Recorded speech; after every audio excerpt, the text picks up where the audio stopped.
Si vous perdez connaissance au volant à 100 km/h, le nouveau SUV de XPeng sauvera votre famille et la FSD de Tesla, elle, en est tout simplement incapable. Imaginez la scène, vous roulez sur une autoroute chargée, votre famille est dans la voiture, et vous êtes soudainement victime d'un malaise, un AVC, une crise d'épilepsie, n'importe quoi. Votre pied se relâche. Vos mains quittent le volant. Que se passe-t-il ensuite? Pour la grande majorité des voitures, y compris toutes les Tesla équipées du FSD en ce moment, la réponse est effrayante. Le système peut ralentir, déclencher une alarme, mais il n'a aucun protocole pour prendre le contrôle total, naviguer jusqu'en sécurité et immobiliser le véhicule sans la moindre intervention humaine. C'est précisément ce vide qui peut coûter des vies que XPeng vient de combler avec une fonction baptisée Driver Incapacity Assist, développée sur la base de leur nouveau système dit VLA 2.0. À mon avis, c'est l'une des démonstrations de sécurité les plus concrètes et les plus marquantes que j'ai vues de la part d'un constructeur chinois ou occidental depuis 2 ans.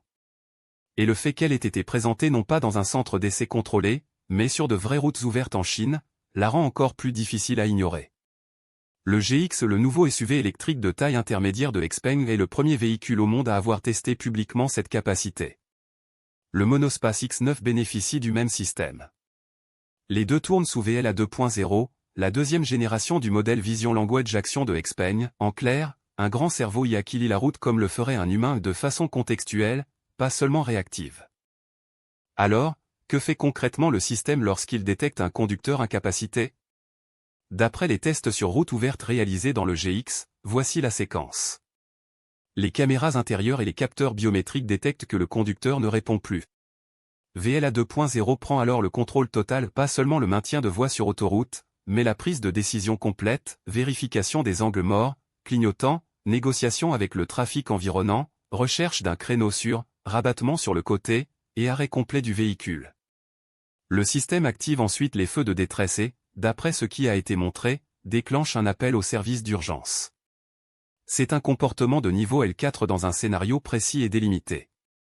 Ce n'est pas de l'autonomie robotaxi tout contexte confondu, je tiens à être rigoureux là-dessus, mais dans ce cas d'usage critique, le système fonctionne sans aucune intervention humaine dans la boucle.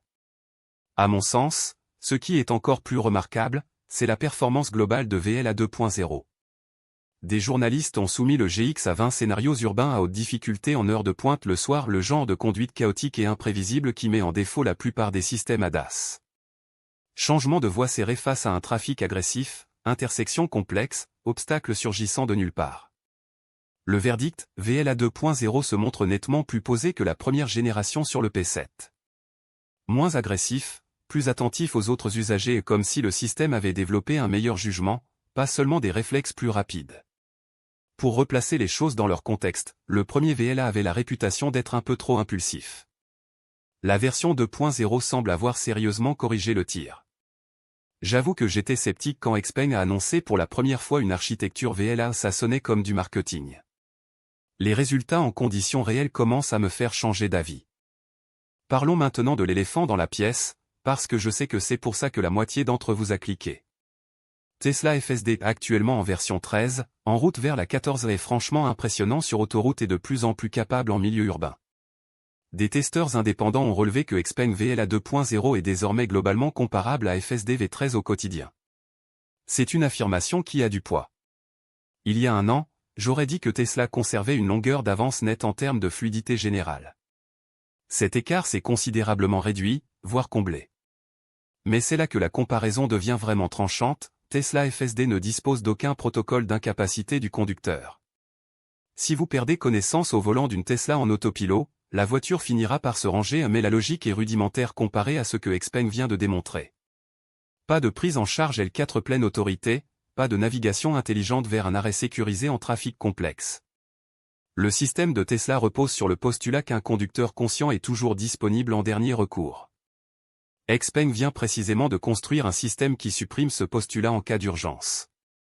Je pense que Tesla va réagir, ils le font toujours, mais là, aujourd'hui, c'est un écart de capacité qui compte dans le monde réel. Pas un benchmark, pas une piste de démonstration. Une route ouverte, du vrai trafic, un conducteur inconscient simulé. Voilà le vrai test. XPeng a également annoncé que VLA 2.0 leur a valu une 3e invitation consécutive à présenter au CVPR, la principale conférence internationale en vision par ordinateur. C'est une crédibilité académique difficile à fabriquer. On n'est pas face à une entreprise qui fait des tours de passe-passe pour les réseaux sociaux. Voilà où j'en suis sur ce sujet. L'assistance en cas d'incapacité du conducteur sur le Xpeng GX et le X9, c'est la fonctionnalité de conduite autonome la plus concrètement utile que j'ai vue lancer en 2025. Pas la plus spectaculaire, pas la plus complexe techniquement en soi, mais celle qui pourrait littéralement sauver des vies dans un scénario qui se produit des milliers de fois par an dans le monde.